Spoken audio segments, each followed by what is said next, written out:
Well, first of all, I would like to thank the organization for giving me the opportunity to be here with you and to share some ideas that are coming out after my experience. I like to define myself as a street worker. I've been working a lot in Barcelona as a street worker.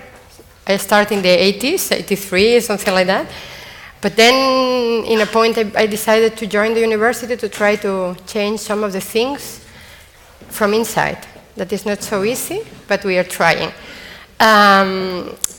Today, I'm very pleased to share this morning with the colleagues that have been talking previously to me.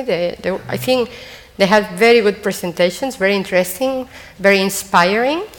So if yesterday night, when I arrived to the hotel, I decided to change my presentation totally, now I changed my mind. Perhaps I will make some changes again. But that's life. We are always thinking, and we are always building and creating, and etc. But before starting my presentation, I would like to tell you something, that every time that somebody is speaking to you, you always have to trust, of course, but you have to think. And you have to think that this person in front of you is talking from some interest, some perspective, is using language that we think we share, but not always we share. Talk with politicians, talk with European Union politicians designing policies. When you read what they say, some of the words are fantastic, but the practice, and what do they understand from these words? I have some doubts. So, in order that you can understand who is talking to you today, there are some elements that you have to bear in mind. First of all, I'm coming from a Spanish-Catalan context, so a little bit of imperialism is still there, even though now we are in a very, very bad position, let's say, but imperialism in the spirit of some Spanish people is still there. We have been in a dictatorship for many years. We are a young democracy. We are learning democracy, because democracy is a process. You have to learn democracy. You have to practice democracy. And sometimes democracy is another word very, very difficult. Another thing is that I belong to a Catalan context. A Catalan context fighting for identity, you know. We are fighting to be recognized. So identity is a topic there. So when you meet with others, this other one coming, things get difficult. My lifestyle is Mediterranean, so my way of understanding outreach work is different. Because for me, outreach work is really in the streets, it's really in the parks, it's a different way to looking to the space, to the world, to the relations in the Mediterranean lifestyle. Weather, light, there are other issues going on. Then my academic position and background. I'm talking from the educational perspective. We don't talk about street work in Spain. We talk about street work education. So we are really focused on the process of learning and to educational processes related to getting along, accompany. We say acompañamiento. It's difficult to find an English word for that, but we will talk about that later on. And my academic background, it's philosophy and science education section pedagogy, so it was quite a long way. And then my real experience was in street work. Another thing is the personal background. That's another issue that interferes in everything we say. And I'm migrant too. We will talk about migration and mobility, internal, external, circular, whatever. I've been mobile. I've been moving from the country to the city. And then once I decided that I had to experience life, I went to Denmark for a period. It was too cold for me, then I come back. And then I decided to live in Romania, cold but with a lot of light, for 5 years, so that helped a lot. Well, I would like to, before we start, the main or the core issue of this presentation, that is migration and mobility, the human side of the story, and the public space as a place for dealing with this issue. I would like just to highlight some general elements that we have to bear in mind, because we usually forget in our practices that there is a lot of things that are influencing our practice. And these kind of things are related to politics, are related to the European framework, are related to these big things that seems to be very far away, these narratives that are there, and we think, well, that's Europe, it's in the national state government that they are defining strategies and policy. It doesn't affect me, but they do, and they do a lot. And they do a lot affect this migrant category that I hate a lot. I agree with my colleague when he was talking about this leveling terrible impact on population. So how it can, these kind of definitions, they are really confusing the things. So I think that there are some general aspects that are going through migration. We don't have to forget that migration has been existing always. People have been mobile, moving up and down, trying to find better living conditions, survival, etc. I was told once that I come from Norway. Who knows? Now I'm back here, but my second family name, in fact, was B-E-R-G, Berg. Somebody went to France. It was difficult for the French to say this name. You know, French, sometimes with the languages. And my family is coming from France. I'm sorry, Edwin. That's it. My family originally is coming from France, from this origin, so it changed. And then Spanish said, no, we don't want people from abroad. We will put this N with this thing. This sounds very Spanish. So my family name changed on this process. But there are a lot of things going on. The World Migration Organization is saying that there are 214 million people living abroad. There is more than 15 million people, refugees, living abroad. So that means that this is a phenomenon. We will not change that. That will continue happening. And in fact, all of us, we are the result of this migration process. So we have to think about migration in a different way.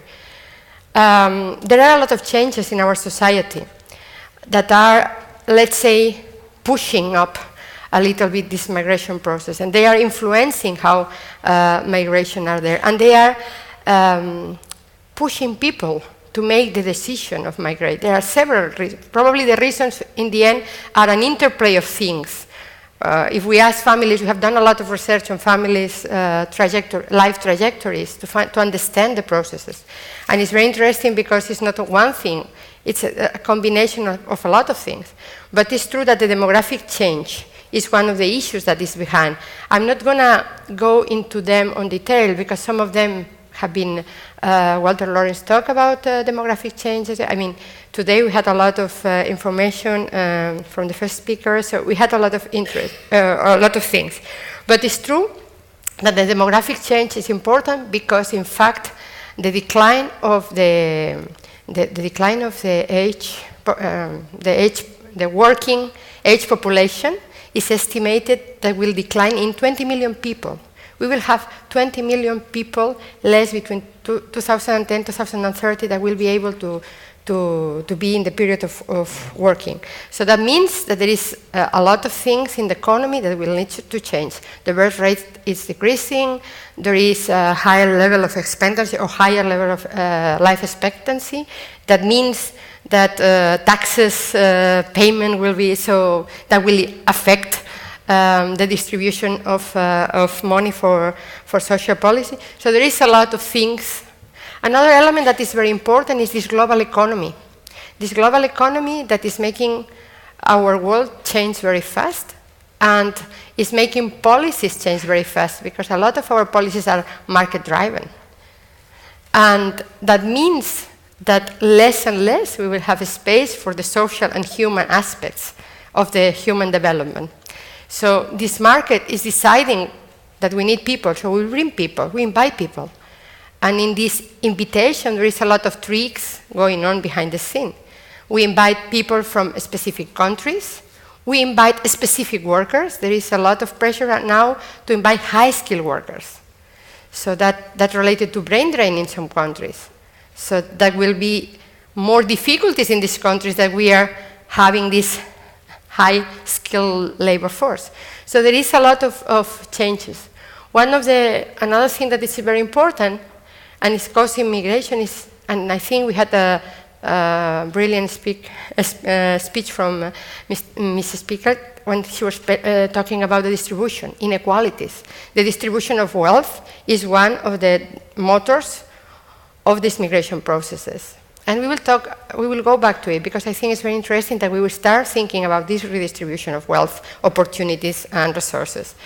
Of course, there are other issues that can push these processes, like armed conflicts, violation of human rights, etc. Of course, there will be always people that loves to meet other cultures, or they want to be having an adventure in life, whatever. But that's the number is not the biggest one. The biggest number of people moving around is the ones that are related to the problematic issues in our society. The EU policies, I'm not going to talk about them because you will have the PowerPoint presentation. You can go through them if you want. But it's true that Europe is talking about the need to have a common policy on migration. They think that it's the moment that they have to fight illegal migration, but we will go back after because they play a double role. They say, well, okay, we will fight illegal migration, but then they don't press very much some of the companies that are not playing, they have this black market, they are not playing very well the rules. So they have this double discourse all the time that is very, very dangerous. At the same time, they want to offer, to grant, and that's very interesting with the language, comparable rights, not equal rights. They want to grant comparable rights and obligations. And of course, they want to look for some ways of working on that. In 2008, the member states signed a pact of migration. But it's true that still the national states want to keep the last word in migration policy, because at the same time, during many years, the national states were playing a lot with these migration processes, and they were related to border control, right and citizenship, identity of the nations, and power, etc. So there is a lot of things, but there are a lot of contradictions in the policy, because they are talking about this legal, illegal, etc. But then they want to attract high skill, because now Europe wants to be a knowledge society. So we don't need anymore this labor force that we used to bring from Turkey or from Africa or from Latin America. In the case of Spain, for instance, we were bringing low-skill labor force from Latin America. But then we want to send them back because now we need high skill. But at the same time, we have a crisis, so our high skill is going to Germany. So it's quite all this ambivalence that we are having in the system. At the same time, they signed in 2008 this return directive. I don't know if in your countries you had it, but it was a scandal in Spain, because at the same time, it's very, very restrictive, and they are building detention centers. They say that it's transparent and they will respect human rights. And in Spain, for instance, I want to go to one detention center. I want to talk with I'm doing a research. I'm a teacher at the University of Barcelona.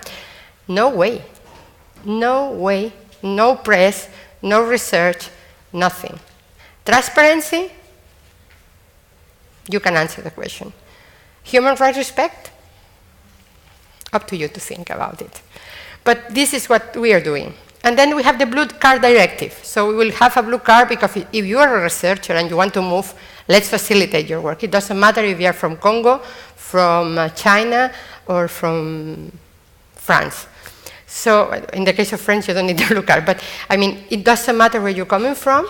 If you are a researcher, if you have a very high skill background, then we will provide you a blue card. So there is this neoliberal narrative and discourse, very euphemistic. We are using words in a very, very funny way. That's what I'm thinking, these two words, migration and mobility, that we are using. We are mobile if we are European, we are migrants if we are coming from third countries, but if we are Romanians, we are migrants. We are considered migrants. So it's very euphemistic the way we are using the words, and there is a lot of difficulties in the EU context. I'm not detailing them, but one thing that I want to point is that one of the main problems is that we have a lack of integrated policies. Our policies are very fragmented, so we have cohesion policies, inclusion policies, migration policies, and these still related to the leveling. No? We are trying to build boxes, and in these boxes we will build, after the box, we will build a whole range of services, activities, strategies, programs, and plans. But there is no dialogue and no connection between them, and sometimes we are not helping to solve the problem, but we are increasing the problems. But I think that there are some elements that are very important for this migration mobility tension in our communities. One is that in general, our population, it's really scared about the otherness, the construction of the other that is different to me. And perhaps before in Catalonia, we were basically Catalans. We don't have a lot of immigrants. We were defined as not racist, as very open community till they start coming, the others, and then the things change. But at the same time, it was interesting to see, because when you build your identity, and it's another one, the other one, to defend himself, is building his otherness. And there is no communication because we focus on differences instead of focusing in commonalities or in things that we can share on a space or in spaces for dialogue. Another thing that is very complicated and important in our context is the excess of labeling. I was telling to my students what you will do, because when they want to go to the practice placements, drug abuse, domestic violence, elderly with problems, and they said, what you will do with me if I'm a woman, single mother, with 2 children, 1 disabled, my mother with problems of Alzheimer and other activities, and a boyfriend that beats me, and I drink a lot of alcohol to forget about all that. And then they get confused and say, how many workers will come to work with me? But it's true, this fragmentation, it doesn't help. And if I'm a migrant, then we'll have an extra worker for my migration problem. So these kind of things are happening in Europe, and we have to break that. Another thing is that we are talking a lot about the European social model. We don't know exactly what it is, but we are talking that we need to defend the European social model. And we are defending something that we don't get. Because in fact, when we define the social model, we define it as equal distribution of access, equal distribution of goods, access, opportunities. We don't have that. And then, in order to preserve something that we don't have, we push out the others that they are the expiatory goat of our problems. So we say, they are coming to steal our jobs, they are here to get our pensions that we pay for many years, etc. But that's not the problem. The problem is located in another place. So for me, it's very euphemistic the way now we are talking about these 2 concepts. When you go further, where a border is settled, could be Catalan going to Spain. That's not the case yet. I hope one day. But it could be Spain going to Portugal, to France, to Italy. We are mobile because we are sharing the same background. That's not true. We have so many different nationalities, identities. It's okay. It's great. I think that enriches us. It's not a problem. Because from diversity you learn. We like to be here because I can listen to the UK perspective, you listen to the Catalan, Spanish, European, world perspective, I don't know, perspective. But anyway, we have these different point of views. But in Catalonia, in my department, we have different point of views. Different group of Catalan teachers have different approaches. So this diversity is rich. But then we are thinking in making differences between this idea of mobility or migration, and then we talk about migration, circular migration. We have these people going around because they are looking for better living conditions, and then they are here when they are in Barcelona, and then they don't have a job in Barcelona, they go to Marseille, and then they go to Torino, and then they go, and they come back to Barcelona. And this has a lot of implications afterwards for the relations, for building connections, trust. You talk about trust. Trust is very important. If you don't get to know the other and you don't build trust, how you're going to build a community? So that's one of the things. Seasonal, temporal, and return migration. Return migration is an interesting thing. Now with the crisis, we have people that are going back to their own places. Sometimes they feel it like a failure. So migration is not just about the receiving countries, but it's about the origin countries too. And it's about not only the one migrating, but it's constructed, you talk about that too, in relation. So you construct in relation with the others where you are moving. But if you are seasonal, temporary, they said that this is great. The European Union told us that this is great. seasonal, temporary migration is great, because then people go for a period, then they get money, they send money back, they go back, and everybody's happy. I don't think that the children of these families are very happy. I don't think that the friends of these people are very happy. I don't think that these people, that they are there for a temporary basis, make any effort to build new, because they are there just for a while. So this is very important to think about. I like very much, Bauman was in Barcelona talking about that richness is global and poverty is local, because you experience the poverty at the local basis, or when Sinclair is talking about this new elite, because when you are mobile, it's a different thing. When I went to Romania, it was very different because I was mobile. Why? I had a very good position, I had relations with the international community, I didn't have any problem. Messi, the football player, is not a problem for us in Barcelona. But Sandra, the Argentinian girl living in the third floor of the neighborhood in Raval, she is. Why? Think. We have to think. Well, so we are the ones that are building migration as a problem. Migration is not a problem. It's a phenomenon. It's something that we do. We move. But for me, the main issue here is where is really the problem. The problem is not in migration, because Messi is not a problem. He is migrating, but he is not. But Sandra is. Because the problem is the vulnerability, the situation of vulnerability of the people moving. And it's related to the situation of vulnerability they had in their home, town, in their place, and the situation of vulnerability that is confronted with in the new place.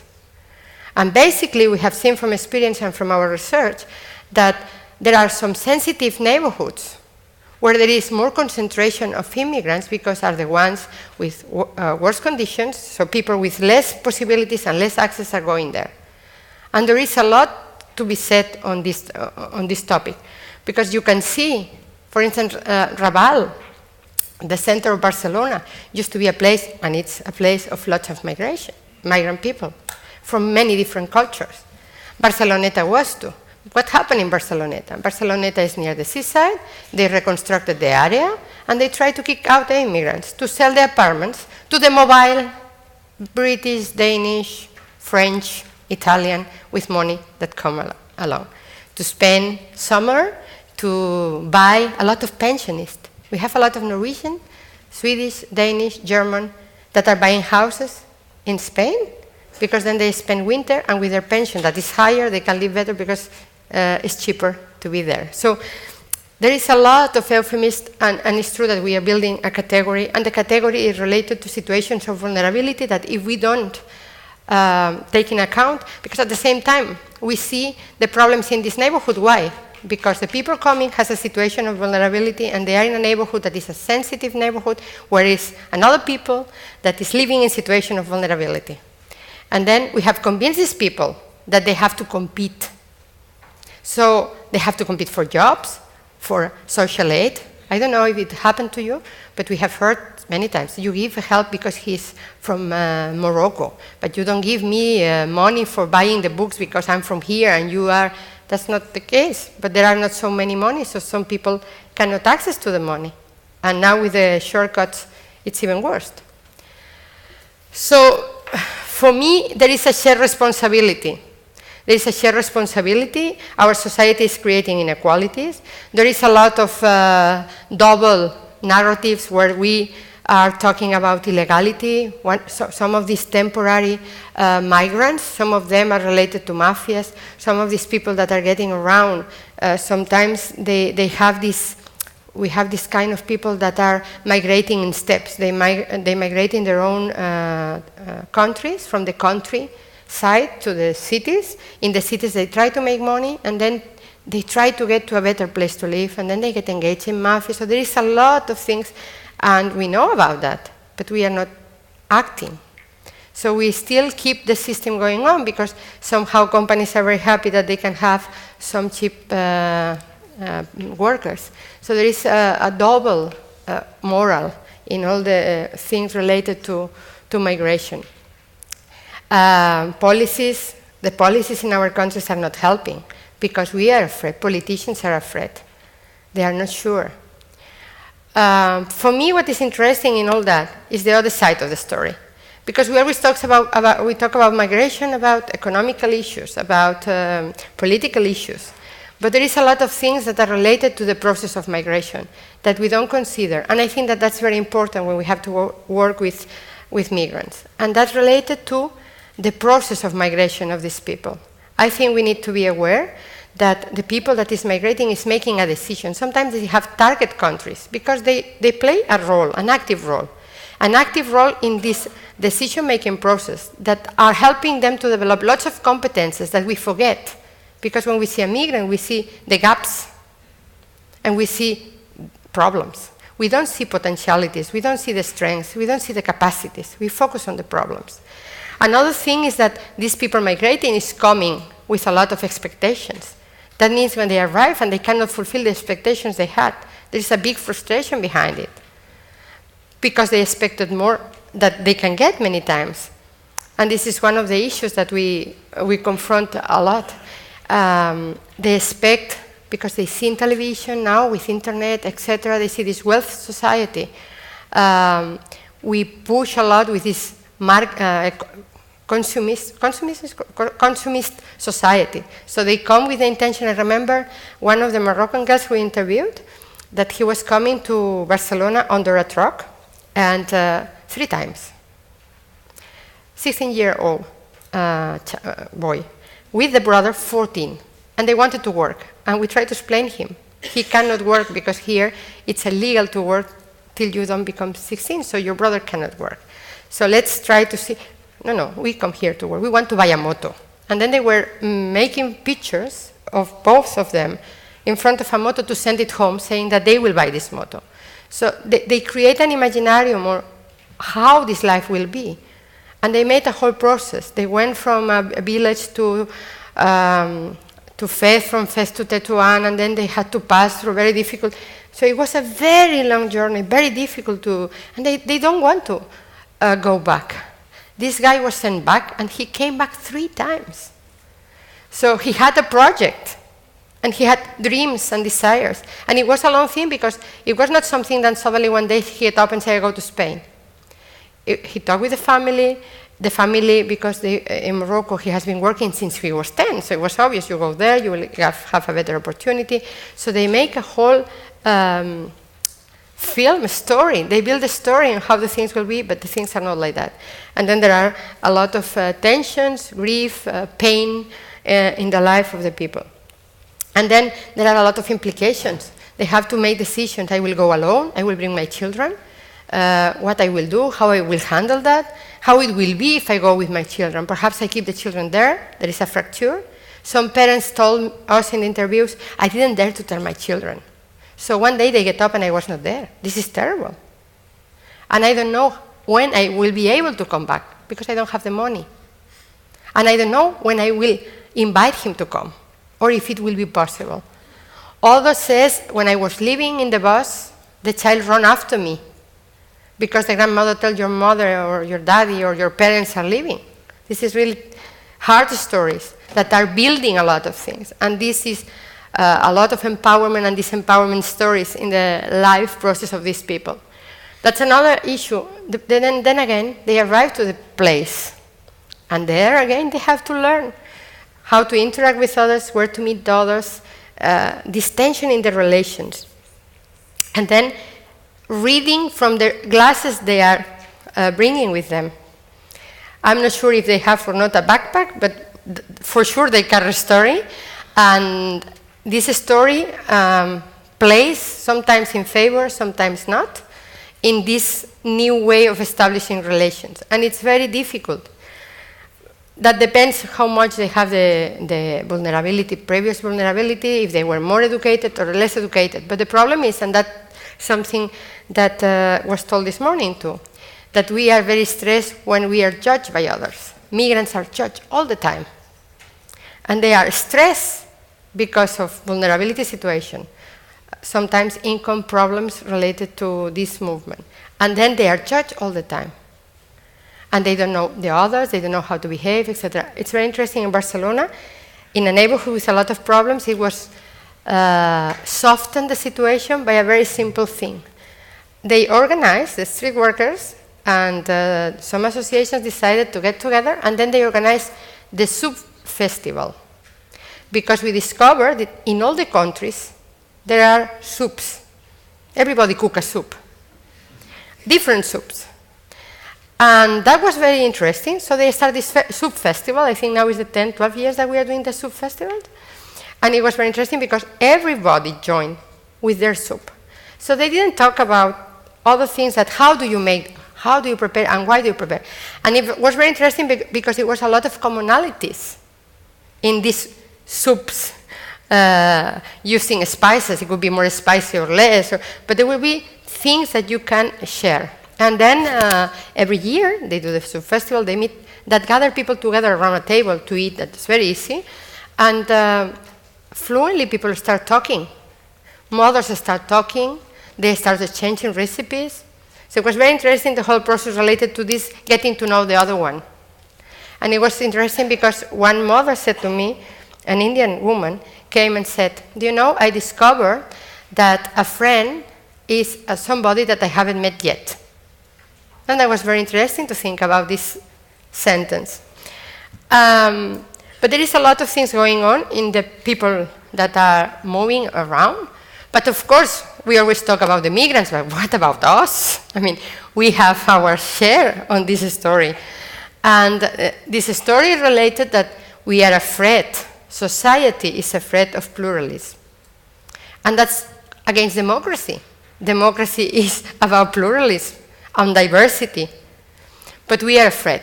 We are afraid about all these things because that will challenge our system. I think that if something is very good, you will not lose it. So perhaps it's that what we have is not so good. So if we lose something that is not so good, it's okay. But it's true that there is this idea that we are like afraid, and then we are constructing migration as a problem. And we always need a expiatory goat. Young people can be. Sometimes it's young people. Violent young people, you know, improve. We have these mareas in Spain, and we have the students that are complaining. So they are the bad ones. They are the problem. It's not the system that is changing things, right? No, it's the people. Or the problem can be the drug abusers, the substance. So we are always building outside us because it's easier. Another thing is that we don't realize that usually there is a concurrence of vulnerability. If we look at figures, we will see where is the higher concentration of problems in neighborhoods, and then you see that the migrants coming because of their vulnerability of a situation of vulnerability. We like to talk about situations because it doesn't have to follow you all your life. You can change that. But it's not an individual responsibility. It's a social responsibility. That's another thing. We are destroying le social, no? This idea of the social, we are destroying that. We are more and more pointing to individuals. For instance, the policies on employment, activation, you have to get a job. But there is no job, but you have to get one. Or you have to be entrepreneur. If there is no jobs, you are terrible, you have to do something, so create your own company. It's not so easy. So we have these things that are playing a role here. Of course, the prejudices that we are building. And in our country, we use a lot religion. We say we are an agnostic country, but it's not true because we are very Catholic still. And then we play a lot this Catholic, Muslim, Catholic, or, you know, either or. Huh? You have to be in one side or another of the story. But if we teach people about respect, probably things will be different, or about dialogue. So this is some of the things that are playing a role. One thing that I would like to focus is in this idea of being migrant. You said that with the picture, it was very clear. I'm English born, no? You speak very well English, I'm English born. We have the second and the third generation of migrants, that they are still considered migrants and that they are suffering from it. And they said to you, we have students, right now, I have a student doing her final paper, and she wants to study the second generation migrants. and say, this is this is so cold, it's not a good name, because she is affected. And she cannot write the paper because she is so affected that when she writes, she's doing therapy. So I said, no, if you want to do research, you cannot do that. Or you put distance into it, but it's true that we are thinking that she's migrant, she speaks Catalan, but of course she wears a scarf, she made an option, she said, but Asun, I'm Catalan, I feel really Catalan, but there are things that I do different. And I said, yes, and not all Catalans are Christian, no? I'm agnostic. And I have a friend who's a Buddhist, so yeah, you know, and the pressure in school, no, don't wear the scarf. Well, you have a cross here, why I cannot bring my scarf? So there is a lot of discussion regarding this status of being migrant that follow you all your life. And of course, another thing that is important is this perception we have that no, they don't have abilities, they don't have competences, they have to learn. And then the system, the intervention, goes and try to bring these people around, well, to our model. I think we have to change our regard. We have to change glasses and try to look in a more positive way to migration. We need to see this as a richness. And we need to see this diversity as a possibility to construct something a little bit better. I wanted to get to this point because in our context, we have been discussing a lot about different ways of doing policy. Sometimes directly, sometimes hidden, but well, segregation is clear. We have been doing a lot of segregation policies. They were having these ghettos, building special buildings, areas for people that were coming. Finally, there were a tendency to say, okay, we have to not to have these ghettos, we need to integrate the people. But then there was this assimilation integration policy that in fact, in the end of the day, you talk about that too, about this power relation. Is the power, the majority who is deciding that you have to behave, you have to do the things in the way is correct. This idea of the correctness. And we decide what is correct. It's not about a dialogue. It's not about defining together new rules. It's about power relations that I know what is good for you, I decide what is correct, and I will tell you what you have to do. Then, for a moment, we become very postmodern and very open-minded, and we decide multiculturalism.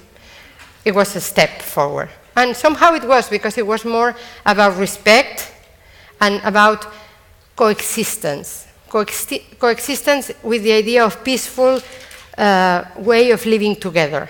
So to share things, to be able to have in the same plane different cultures. But it was quite fake, if I must say. It was still keeping the ghettos, keeping the people in their boxes, having some connections. And then when we manage to have some connections, we say we are intercultural, because we are talking to each other. And if you read the political paper from the European Union, they said dialogue, diversity, and multicultural dialogue, and interculturality as values. But in the practice, it's just about that we talk a little bit to each other, but don't change too much. So what is interesting will be mestiçage, because in the end of the day, it's what we are. We are product of a lot of relations. I know that in Spain, it has been the Romans, the Ibers, the Celtics, I don't know how many others. And we are here, nothing has happened, we are still going on. So this idea of mestiçage, I could not find a real English word for it, but for us, mestiçage is really that you build something new. That you build something new, open, interrelation, exchange, and that you construct shared values. You construct something that is opening other possibilities. So what do you think? This is a possibility. Where do we can do that? Where is the place to do that? And I think that for that, we have the public space. And I think that that's a brilliant place where we can build that, because it's a place where the two communities will meet. Foreigners, no, second generation, third, autochthon, and now we talk in Spain about autochthon people and migrants. But it will be a nice place because the conflicts arise there, the difficulties arise there, but the possibilities arise there too. The options are there. The possibility to define the rules there. For instance, the other day, Walter Lawrence talked about participation, and I like very much the idea, but not to participate or to re-engage people in the structures. Build new ones. Why do we have to engage them in the established structures? Perhaps they are not useful anymore. Perhaps we need different things. So we have to think about the public space as a good possibility for it. And then we will be at the whole discourse about civility. When we use the public space, it's a democratic space for excellence, the agora. But the agora was not so democratic. It was just for some. The slaves and women were not allowed to be in the agora. So we have to build a new agora. This is the idea of civility. But civility is related about, again, power relations. Because within civility is a social convention, and the social convention that we, the receiving, will define for you. So I think what we need to build in this public space is a process, a learning process built by educators, pedagogues, where people can learn how to go from the otherness to the ourness, how we build this feeling of belonging to this space that we share. It doesn't matter where, but we share something. We have to build there. So we need to build new ways of staying in the public space. We used to say in Spain that, that the street was a place to learn, the school of the street. And it was true. I was educated in the street, and people were telling me, don't do that, and this girl is doing... I mean, it was this social thing, no? And, that is disappearing. There is a lot of tension. We don't know exactly to whom we can say and what's correct and what is not, etc. There are tensions in the public space. But if you ask me, because they said, no, you see the public space, there is a specific use of the public space, and we Catalans use the public space. And then when you have to see how this public space is used by Catalans, well, I don't think that everybody is using the public space in the same way. This is our soup festival. But it's true that there is, the ladies here, they were very happy with their soup. Here you can see different mothers going around. Elderly people always complain.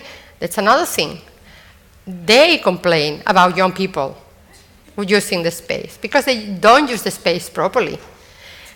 They were complaining why they have to play football, these children here. It has to be forbidden to play football in the square. They don't agree. They play football in the square.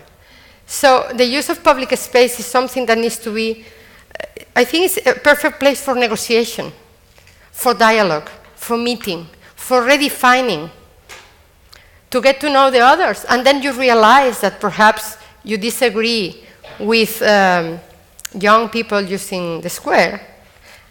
These ones,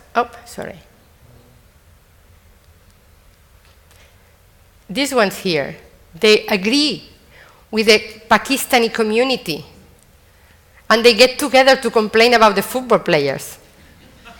So that's interesting. So how can you construct dialogue with people? And then they realized they were not so different from the old men from the Pakistani shop that were complaining because of the children playing football. But at the same time, there are some differences in the way we understand public space. More and more, Western society, the administration is regulating the public space use, and in the countries of origin, it's a self-regulation. It used to be like that in the Mediterranean context, but now we have rules for participation. We have rules to use the public space. Barcelona city has been an open city. So it was a very funny contradiction. They decided in a point, because of the intensive use of the public space, as the mayor said, of tourists, that it will be forbidden to walk in the street without a t-shirt, because a lot of tourists were drinking and then they were walking on shorts, and then they decided to forbid that. But they forgot that there is no law in Barcelona that allows you to be naked in the street if you are a naturist. So if you want to be naked, it's your right. And I remember an old guy that remembered very well this law, and he was walking naked with a hat and a backpack and his shoes in the streets of Barcelona. I remember my niece, Asun, look, he is naked. And I say, yeah, well, he likes that. That's okay if he wants, no? So that it was this contradiction for a period in Barcelona. Then they wanted to change the law, it was a mess, etc. But it's true that the public space is becoming territorialized. It's becoming a property. We are defining this as our property. We are appropriating the territory. So there are fights, there are conflicts between groups, between gangs, but not only because you are migrant, it's because you are young, or because you are old, or because you are a mother with small children. But it's very interesting that our societies are getting back, and they meet in clubs, sports centers, in the houses, and we have more the migrants using the space. So our fight now is to bring people again together on the public arena in order that we meet, and if we have the possibility to meet, and if we have the possibility to know each other, it will be easy. So this is one of the main points. We want to do that in this public space. And we want to emphasize the diversity of ways of understanding. We want to put that on the table to discuss about it. And that's what I think, that the public space is a perfect place for street workers, and I think street workers need to play a role in this connection, in this dialogue between migrants and autochthonous community, and between elderly and young, and between men and women. Because in the end of the day, there are different cultural constructions, identities in our context. So it's very important that we are able to define new ways of understanding, because at the same time we can see that there is different ways of judging how we use it. So we have to break this judgment. We need to try to find agreements. So we have to mediate and interpret what is going there, because I think it's a privileged place for democracy, for real democracy, where you can have different opinions, but in the end of the day, you have to get to the middle point to share the space. And if you get to the middle point, probably you will get to have better connections. And probably you will forget that this person is a migrant. Because some of these migrants are having, I remember one of the boys, when I was a street worker, there was a guy from Morocco, and he was fighting so much to be accepted that there was a group, he was going with a group of very radical young people, and he changed his name. His name was Hussein, and then he changed the name to Jordi, really Catalan, the most Catalan name you ever can, you know, that's something.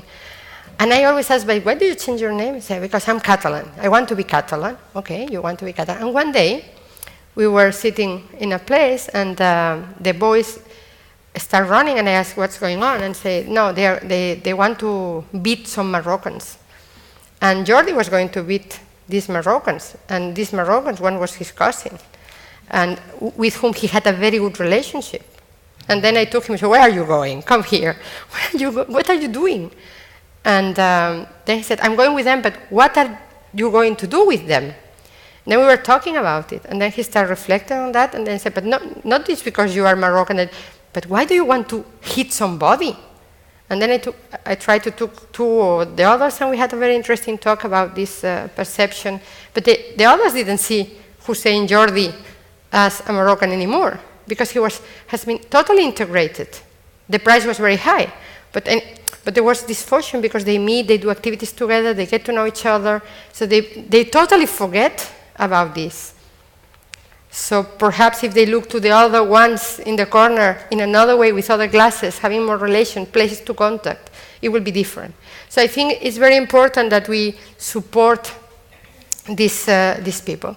Just to finish, I will tell you that there is a second part, but it's for the workshop. But I would like to discuss about the idea of acompañamiento socioeducativo. That is the idea that you get along with people, that you help people to go through the process of life, but it's a learning process, an empowerment process that you support, and it's a very, I think it's a very interesting concept, and I would like to do that through 4 experience that we have had. We develop a project that we connect community work with street work in order to try to work in the public space with some issues, problems, different situations, where migration was one of the elements. Of course, it doesn't have to be the central, but it was the excuse. Because, of course, as it was mentioned before, I work here because there are migrants. I work here because there are problems with migrants. So this will be the main idea, to discuss a little bit about this idea of acompañamiento socioeducativo, that is difficult to find the exact words because it has a lot of nuances, because I think that we are not therapists, we are not social workers, we do another thing. And it's another thing related to the development process, through the capacity building, through the learning process that the other one is doing. You are not taking this person out, you are not pushing, you are working together. So this is more or less a flavor of what this acompañamiento socioeducativo means. Well, thank you very much for your time and patience with my English.